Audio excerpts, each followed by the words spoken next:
தமிழ் கலை இலக்கிய பேரவையின் தலைவரும் திரைப்பட பாடலாசிரியருமான அருமை தோழர் பாவலர் கவிபாஸ்கர் அவர்கள் எழுதிய கவிதை தொகுப்பு எரிகணை. அதை இன்றைக்கு வெளியிடுவதில் பெருமகிழ்ச்சி அடைகிறோம். இந்த எரிகணை என்பது அந்த பெயருக்கு தகுந்தாற் போல தமிழ் தேசிய இனத்தின் எதிரிகளை வீழ்த்தக்கூடிய எரிகணையாக சொல் வீச்சாக வந்திருக்கிறது. பல்வேறு பாவரங்கங்களிலும் பல்வேறு நிகழ்வுகளிலும் எழுதிய பாடல்கள், இந்த நிகழ்ச்சிகள், இந்த புத்தக தொகுப்புக்காக எழுதிய சிறப்பான கவிதைகள், இவற்றினுடைய தொகுப்பாக கவிபாஸ்கருடைய எரிகணை வந்திருக்கிறது. தமிழின உணர்வாளர்கள், தமிழ் இனத்தினுடைய உரிமை வாழ்வில் அக்கறை உள்ளவர்கள், இலக்கிய ஆர்வலர்கள் அனைவரும் வாங்கி பயன்படுத்த வேண்டிய நூலாக எரிகணை வெளிவந்திருக்கிறது.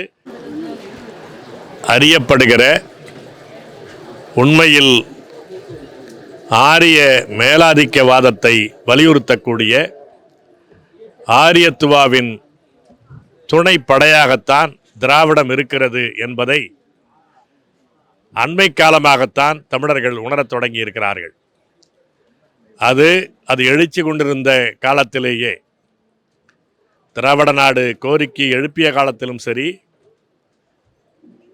மொழிப்போராக இந்தி திணிப்பை எதிர்த்த மகத்தான தமிழ் தேசிய எழுச்சியாக மொழிப்போர் நடந்த காலத்திலும் சரி, அது வெளிப்பட்டு வந்தாலும் கூட கூர்ந்து கவனிப்பவர்கள்தான் அது திராவிடத்தின் துணைப்படை திராவிடம் என்பது ஆரியத்தின் துணைப்படை என்பதை புரிந்து கொண்டிருந்தார்கள்.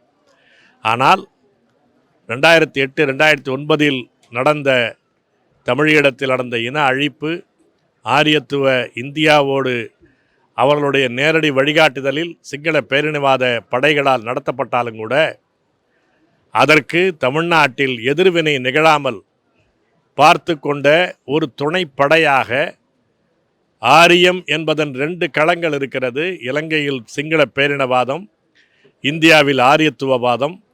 இந்த இரண்டினுடைய துணைப்படையாக திராவிடம் தமிழ்நாட்டிலே செயல்பட்டது என்பதை படுகொலையின் வாயிலாக, இனப்படுகொலையின் வாயிலாக இளைஞர்கள் புரிந்து கொண்டார்கள். அதை மிக ஆழமான கருத்துகளோடு, அதனுடைய பின்னணி என்ன, இந்த திராவிடம் என்பது தொடங்கியதிலிருந்தே அந்த கால்டுவெல் காலத்திலிருந்து எப்படி அதற்கான பயன்பாடு இருந்து வந்திருக்கிறது என்பதை தொடர்ச்சியாக தமிழ் தேசிய பேரியக்கத்தினுடைய தலைவர், தமிழ் தேசிய பேராசான் ஐயா மணியரசன் அவர்கள் எழுதி வருகிறார்கள். அண்மை காலத்தில் அவர் எழுதிய கட்டுரைகளுடைய தொகுப்பாக இந்த நூல் வந்திருக்கிறது.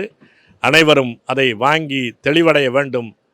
திராவிடம் என்பது ஆரியத்தின் துணைப்படை என்பதை எப்போது புரிந்து கொள்கிறோமோ அப்போதுதான் தமிழர்கள் விழிப்பெற முடியும், உரிமை பெற முடியும் என்பதை புரிந்து கொள்வதற்கான அறிவாயுதமாக இந்த நூல் வெளியிடப்பட்டிருக்கிறது.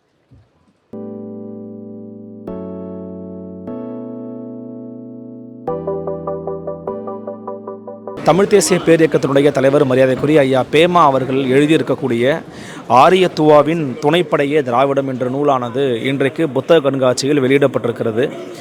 மரியாதைக்குரிய எங்களுடைய ஊடகத்தினுடைய முன்னத்தியராக திகழக்கூடிய ஐயா ராவணாவளையனுடைய நிறுவனர் ஐயா ஏகல்வன் ஐயா வெளியிட நான் இதை பெற்றுக்கொண்ட ஒரு வாய்ப்பினை வழங்கியமைக்கு முதலில் தோழர் அருணபாரதி அவர்களுக்கும் ஐயா கீவி அவர்களுக்கும் நன்றிகளை தெரிவித்துக் கொள்கிறேன்.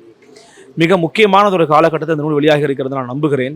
காரணம் என்னவென்று சொன்னால், இந்த நெருக்கடியான ஒரு காலகட்டம் என்பது தமிழ் தேசிய வளர்ச்சி அப்படிங்கிறது எதை நோக்கி பயணிக்க வேண்டும் அப்படிங்கிற ஒரு நோக்கத்தை, ஒரு இலக்கை இந்த நூலில் கட்டி எழுப்பியிருக்கிறார் ஐயா பேமா அவர்கள். மிக நுட்பமாக ஆரிய வைசீக பிராமண எதிர்ப்பிலிருந்து பிறழ்ந்து விடக்கூடாது, அதுதான் தமிழ் தேசியத்தினுடைய முதன்மை எதிர்ப்பு சக்தியாக திகழ்கிறது. அதனை நோக்கிய பயணம் என்பது மிக கூர்மையானதாக இருக்க வேண்டும். அதே சமயத்தில் தமிழ்நாட்டில் நடக்கக்கூடிய தமிழரின அடையாள மறுப்பு என்பதையும் நாம் எதிர்க்க வேண்டிய ஒரு கட்டாயத்தில் இருக்கிறோம். எனவே முதன்மையான எதிர்க்க வேண்டிய ஆற்றல்கள் எவை, அடுத்து எதிர்க்க வேண்டிய ஆற்றல்கள் எவை என்பது குறித்தான ஒரு தெளிவான ஒரு கண்ணோட்டத்தை அவதில் வழங்கியிருக்கிறார். மிக குறிப்பாக சாதிய எதிர்ப்பு என்பது எப்படி தமிழர்கள் மண்ணில் ஊறியிருந்த ஒரு விவகாரம், அதை இவர்கள் எப்படி வளர்த்து கொண்டிருக்கிறார்கள் என்பதற்கும் பலவிதமான ஆதாரங்களை காட்டுகிறார் ஐயா பேமா. அதில் ஒன்றுதான் அவர்கள் எடுத்தாண்டிருக்கக்கூடிய ஜிடி நாயுடு என்று ஒரு மேம்பாலத்திற்கு பெயரிட்டது. அதை எதற்காக ஒரு சாதியொட்டு பெயரோடு நீங்கள் பெயர் வைக்க வேண்டும் என்பதனை ஆதாரங்களோடு எழுதியிருக்கிறார்.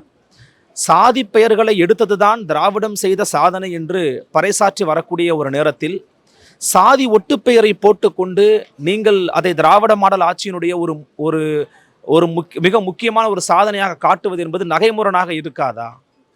எனில் சாதி ஒழிப்பு அரசியலில் திராவிடம் அப்படிங்கிறது பின்வாங்குகிறதா என்று பலவிதமான கேள்விகளை நம்முள் எழுப்பக்கூடிய ஒரு மிக முக்கியமான கட்டுரைகளுடைய தொகுப்பாகத்தான் இந்த ஆரியத்துவாவின் துணைப்படையே திராவிடம் என்ற நூல் நமக்கு பல கேள்விகள் எழுப்புகிறது.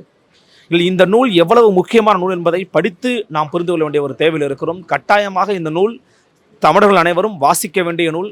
மிக குறிப்பாக கண்ணோட்டம் இதழையும் தொடர்ந்து வாசிக்க வேண்டும் என்கிற ஒரு உந்துதலை இந்த நூல் நமக்கு அளிக்கிறது. எனக்கு இந்த வாய்ப்பை நல்கியமைக்கு மீண்டும் நன்றிகளை தெரிவித்துக் கொண்டு விடைபெறுகிறேன். நன்றி, வணக்கம்.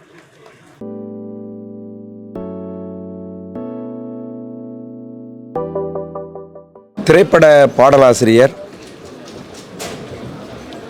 மதிப்புக்குரிய தம்பி கவிபாஸ்கர் அவர்கள் எழுதிய எரிகணை வீச்சு என்கிற நூலை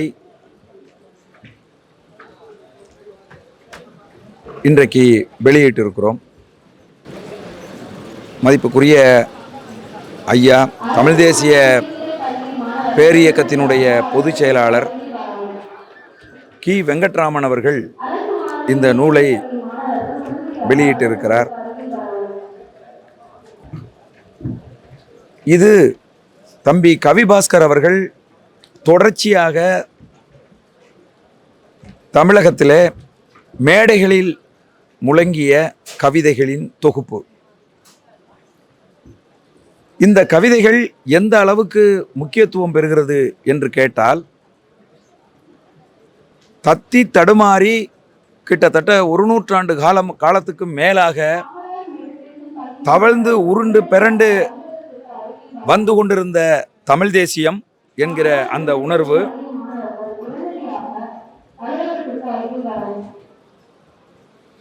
தமிழ் தேசியம் என்கிற அந்த கருத்தியல் 2009 பிறகு, அதாவது ஈழ இனப்படுகொலைக்கு பிறகு எழுச்சி பெற்று இது தமிழ் தேசிய கருத்தியலின் காலம் என்று சொல்லுகிற அளவுக்கான ஒரு நிலையை இன்றைக்கு எட்டியிருக்கிறது. முழுமையாக தமிழ் தேசியத்தை உள்வாங்கிய கவிஞர் கவிபாஸ்கர் அவர்கள் தமிழ் தேசிய கருத்துக்களை எளிய முறையில் மக்களிடையே, குறிப்பாக இளைய தலைமுறை பிள்ளைகளிடம் கொண்டு சேர்க்க வேண்டும் என்பதற்காக தன்னுடைய வரிகளின் மூலமாக இந்த கவிதைகளை படைத்திருக்கிறார். உண்மையை சொல்ல வேண்டும் என்று சொன்னால், இந்த கவிதைகள் பல்வேறு சூழ்நிலைகளில் பல்வேறு மேடைகளில் வாசிக்கப்பட்டாலும், வாசிக்கப்பட்ட அந்த நேரத்தில் எதிரே அமர்ந்திருக்கக்கூடிய பார்வையாளர்களின் கைகளை தட்டி தட்டி வலிக்கிற அளவுக்கு போற்றப்பட்ட கவிதைகள் இந்த கவிதைகள். இதில் அவர் தமிழ் இனத்தினுடைய பேரறிஞராக இன்றைக்கு அறியப்பட்டிருக்கிற அறிஞர் குணா அவர்களை பற்றி கவிதை வெடித்திருக்கிறார். எங்களுடைய பேர ஆசான் என்று இன்றைக்கு தமிழ் தேசிய பிள்ளைகள் கொண்டாடுகிற ஐயா பே மணியரசன் அவர்களை பற்றிய கவிதைகளை வடித்திருக்கிறார். இந்திய நிலப்பரப்பில் ஒரு தூய அரசியல்வாதி என்று இன்றைக்கு இருக்கக்கூடிய தலைமுறையினர் கொண்டாடி கொண்டிருக்கக்கூடிய எங்கள் மூத்த அரசியல்வாதி ஐயா நல்லக்கண்ணு அவர்களை பற்றி இதில் கவிதைகள் வடித்திருக்கிறார். அதே போல வேளாண்மை குறித்து கவிதைகள் எழுதியிருக்கிறார். இன்றைக்கு தமிழ் தேசிய கருத்தியலினுடைய எதிரியாக இருக்கிற, நாங்கள் அடித்து வீழ்த்த காத்திருக்கிற திராவிட சிந்தனையாளர்களை அணு அணுவாக சிதைத்திருக்கிறார். அப்படியான கவிதைகள் எல்லாம் சுமந்து வந்திருக்கக்கூடிய கவிதை தொகுப்பு தான் இந்த எரிகணை வீச்சு என்கிற பாவலர் தம்பி கவிபாஸ்கர் அவர்களினுடைய கவிதை தொகுப்பு. இளைய தலைமுறை பிள்ளைகள் உறுதியாக இந்த நூலை வாசிக்க வேண்டும். தமிழ் தேசிய அரசியலை நீங்கள் எளிமையாக புரிந்து கொள்ள வேண்டும். எதெல்லாம் நமக்கு முன்னால் எதிரியாக நிற்கிறது, தமிழ் மக்களை வீழ்த்துவதற்கு நம்முடைய எதிரிகளாக நிற்கிற பெரும் சக்திகள் எது என்பதை நீங்கள் எளிமையாக அடையாளம் கண்டுகொள்வதற்கு, எளிமையாக புரிந்து கொள்வதற்கு இந்த நூலை வாசித்தாலே போதும். 2 விஷயம் இதில் கிடைக்கும். பொதுவாக ஒரு கட்டுரையை வாசிக்கிற போது நமக்கு ஏற்படுகிற அந்த இன்பத்தை விட அதே கருத்தை ஒரு கவிதையின் மூலமாக வாசிக்கிற போது அந்த கவிதை இன்பம் உங்களை ஒரு மகிழ்ச்சிக்குள் உள்ளாக்கி கொண்டே அந்த கருத்தை உங்களுக்கு கடத்தும் என்பது என்னுடைய கருத்து. ஆகவே பாவலர் கவிபாஸ்கர் அவர்களினுடைய இந்த எரிகணை வீச்சு என்கிற நூலை தமிழ் கூறும் நல்லுலகில் இருக்கிற தமிழ் தேசிய சிந்தனையாளர்கள் அனைவரும் வாங்கி படிக்க வேண்டும் என்று தாழ்மையோடு வேண்டிக் கொள்கிறேன். நன்றி, வணக்கம்.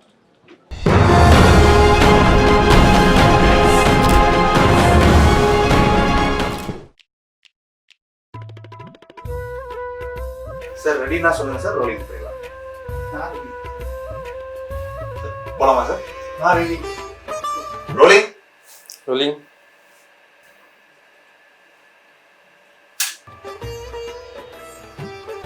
சார் ரோலிங் ஆகிட்டு இருக்கு. ஆரம்பிக்கலாம் சார். சார்